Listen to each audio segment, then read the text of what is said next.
Hello friends, आज के video में हम लोग रिलेशन फाइंड करेंगे दैट इज़ इलेक्ट्रिकल फील्ड जिसको डिनोट किया जाता है ई से एंड पोटेंशियल। पोटेंशियल भी बोल सकते हैं और पोटेंशियल डिफरेंस भी जिसको हम लोग कहेंगे वी, और हमें इन दोनों के बीच में रिलेशन निकालना है। इससे पहले वाले वीडियोस में हम लोग देख चुके हैं कि हमने पोटेंशियल, इलेक्ट्रिकल पोटेंशियल और पोटेंशियल डिफरेंस में क्या डिफरेंस था। अब हम लोग वही कॉन्सेप्ट यहाँ पे लगाते हुए कि हमारे पास एक चार्ज है, ओके, इस चार्ज को हम लोग Q बोलते हैं और ये प्लस चार्ज है, इसमें से इलेक्ट्रिकल फील्ड लाइंस निकल रही हैं हर एक डायरेक्शन में। तो यहाँ पे एक चार्ज है या एक पॉइंट हम लोग मान के चलते हैं जो इलेक्ट्रिकल फील्ड में, जिसको हम लोग पॉइंट A से B पे लेके आ रहे हैं। तो ये पोटेंशियल डिफरेंस हो गया, A से B पे लेके आएंगे तो हम लोग यहाँ पे इसको बोल सकते हैं VA VB पोटेंशियल डिफरेंस। और यहाँ पे जो इलेक्ट्रिकल फील्ड लग रही होगी वो बाहर की तरफ जा रही है इस डायरेक्शन में, ये इलेक्ट्रिकल फील्ड हो गई। ओके, तो अब हमें यहाँ पे इन दोनों को जब माइनस करते हैं, पोटेंशियल डिफरेंस अगर मैं यहाँ करता हूँ VB माइनस VA, तो ये कुछ हमारे पास डेल्टा या स्मॉल चेंज कंसिडर किया जाएगा DV, ओके, जिसको हम लोग सिंपल V भी लिख सकते हैं, बट इन शॉर्ट कि हम उसको भी DV मान रहे हैं, दैट इज चेंज।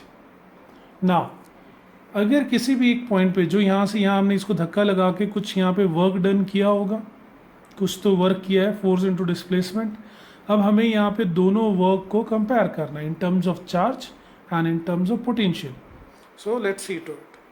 तो हम अब यहाँ पे अगर वर्क कंपेयर कर रहे हैं, ये वर्क है, तो वर्क को कंपेयर करते हैं इन टर्म्स ऑफ इलेक्ट्रिक फील्ड सबसे पहले। तो अब हमारे पास यहाँ पे हम लोग लिखते हैं what is force, that is Q, जो हमने यहाँ पे लिया हुआ है। और अब हम लोग उस Q यानी कि हम लोग एक टेस्ट चार्ज ये वाला, तो हमारे पास इसकी इस चार्ज की प्रेजेंस में हमारे पास एक Q1 लेते हैं। कई लोग हर बार बोलेंगे क्यों हम Q लेते हैं, तो Q1 लेते हैं। Q1 के ऊपर हमने कुछ फोर्स लगाया, उसको लेके आ रहे हैं इन टर्म्स ऑफ इलेक्ट्रिकल फील्ड, और वो इलेक्ट्रिकल फील्ड से अपोजिट है तो माइनस साइन भी लगा दिया। और वर्क डन अगर हमें निकालना हो तो फोर्स इंटू डिस्प्लेसमेंट, फोर्स, और ये हमारे पास छोटा सा डिस्प्लेसमेंट आ गया dr, तो फोर्स इंटू dr। और ऐसे छोटा छोटा करके हम जहाँ लेके आना चाहते हैं ला सकते हैं। तो हमारे पास यहाँ पे इक्वेशन आ गई, दैट इज F की जगह पे हम लोग उसकी वैल्यू रखेंगे, तो हम वैल्यू क्या रख सकते हैं, minus Q1 E dr, okay. अगर हम लोग यही रिलेशन लगाते हैं किसके लिए, ये हमारे पास इक्वेशन है, अब पोटेंशियल के लिए लगाते हैं। पोटेंशियल में हमारे पास वर्क डन क्या कंसिडर किया जाता है, वर्क डन आता है चार्ज इनटू पोटेंशियल डिफरेंस।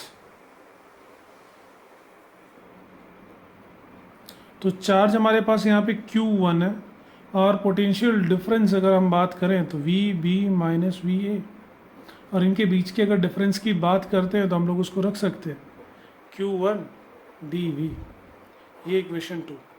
दोनों तरफ हमारे पास वर्क है, यहाँ पे भी और यहाँ पे भी, हम कंपेयर कर सकते हैं। इनका LHS सेम है तो हम RHS को कंपेयर कर रहे हैं। So what we get over here, we get from equation 1 and 2, simple सा है, कंपेयर कर लेते हैं, दैट इज Q, यहाँ माइनस है तो minus Q1 E dr equals to Q1 dV, okay. Q1 तो हमारा कैंसिल आउट हो गया, अब बचा E dr, तो जिसको सब्जेक्ट बना रहे हैं हम उसको सब्जेक्ट बना देते हैं E, फिर यहाँ पे रखते हैं dV अपॉन dr, और ये माइनस साइन इधर लेके आ जाता है, तो ये हमारे पास इक्वेशन बन जाती है, that is electrical field and potential difference के बीच में। अब यहाँ पे हम लोग इसको कुछ नाम भी दे देते हैं। ये जो dV बाई dr है, इसको हम लोग पोटेंशियल ग्रेडियंट कहते हैं,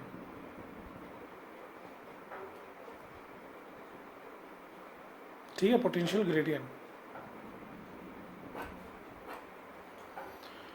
अब पोटेंशियल ग्रेडियंट चलिए हाँ आ गया, तो अब हम लोग यहाँ पे क्या बोल सकते हैं कि electrical field at any point is equals to the negative sign दे रहा है ऑफ पोटेंशियल ग्रेडियंट। तो अब हमारे पास अगर मैं यही वाली इक्वेशन को कंपेयर करता हूँ डायग्राम के साथ, तो हम इसको थोड़ा सा ऐसे ले आते हैं, ये इक्वेशन को कंपेयर करते हैं यहाँ पे। तो कंपेयर करने का एक्चुअल मीनिंग क्या है कि मैं जैसे जैसे इसकी तरफ आता जाऊंगा मेरा पोटेंशियल बढ़ता जाएगा, ठीक है, क्योंकि यहाँ से यहाँ आने में मुझे ज़्यादा वर्क डन करना होगा, यहाँ से यहाँ इस पॉइंट पे आने में कम वर्क डन करना होगा। तो अगर मैं यही वाला एग्जांपल यहाँ पे दिया जाए तो एक प्लस क्यू चार्ज के अराउंड अगर हम लोग कहीं यहाँ दूर से आते हैं तो शायद मुझे एग्जांपल के तौर पे 700 का जूल्स का मेरे को वर्क डन करना पड़ रहा है, बट यहाँ से अगर करना पड़ रहा होता तो शायद वो 400 भी होता, इस वाले पॉइंट से यहाँ तक, ये पूरा टोटल यहाँ से यहाँ तक है। तो अब हमने डिफरेंस निकाला है किसी भी एक पॉइंट पे वर्क डन करने का, और इलेक्ट्रिकल फील्ड मेरे पास ऑपोजिट डायरेक्शन में, तो हमें ये भी पता चलता है कि जैसे जैसे पोटेंशियल स्ट्रांग होता है ये उससे अपोजिट में काम करता था, जहाँ पे हमारे पास वीक पोटेंशियल होगा और डायरेक्शन ऑफ इलेक्ट्रिकल फील्ड उसी तरफ जाएगी। तो हम लोग यहाँ पे एक कंक्लूड कर सकते हैं, कंक्लूजन क्या मिलता है हमारा फर्स्ट वन, कि इलेक्ट्रिकल फील्ड का डायरेक्शन कहाँ पे होगा, जहाँ पे हमारे पास पोटेंशियल डिक्रीज हो रहा होगा, ठीक है, जहाँ पे वो डिक्रीज होगा वहाँ पे होगा उसकी वैल्यू डिक्रीज होगा। ओके, तो ये हमें एक ध्यान देना होगा। तो अगर हमसे कोई इलेक्ट्रिकल फील्ड की डायरेक्शन पूछता है तो हमें पता चल सकती है, अगर हमें पोटेंशियल डिफरेंस पता है तो इलेक्ट्रिकल फील्ड किस डायरेक्शन में जाती है। ओके, और यहाँ पे अगर हम मैग्नीट्यूड की बात करें, that is magnitude of electrical field is equals to the change in magnitude of potential per unit displacement D R जो भी है, तो ये मेरे पास माइनस का फिर कोई वैल्यू नहीं रहेगी, D V by D R. Magnitude में आप लोग उसको कन्फ्यूजन मत रखिएगा। और जब हमारे पास ये रहता है तो इसकी जो वैल्यू रहती है इलेक्ट्रिकल फील्ड लाइंस की, वो हम आगे टॉपिक्स में देखेंगे। इक्वी पोटेंशियल सरफेस क्या होती है, electrical field always normal to the surface, कहीं से भी निकलती है वो उससे 90 डिग्री बनाती है इलेक्ट्रिकल फील्ड। तो यहाँ पे भी यही शो कर रहा है, जहाँ पे भी ये पोटेंशियल ग्रेडियंट लगा हुआ है, जहाँ पे डी वी ये हम लोग मान के चलते हैं, तो ये हमेशा इलेक्ट्रिकल फील्ड उस सरफेस एरिया पे, उस पॉइंट या उस छोटे से पार्ट पे हमेशा नॉर्मल रहेगी। ओके, सो आई होप आप लोगों को ये रिलेशन समझ में आया होगा, और इससे हम क्या क्या प्रिडिक्शन करते हैं ये दोनों पॉइंट्स भी समझ में आए होंगे। ठीक है, थैंक यू।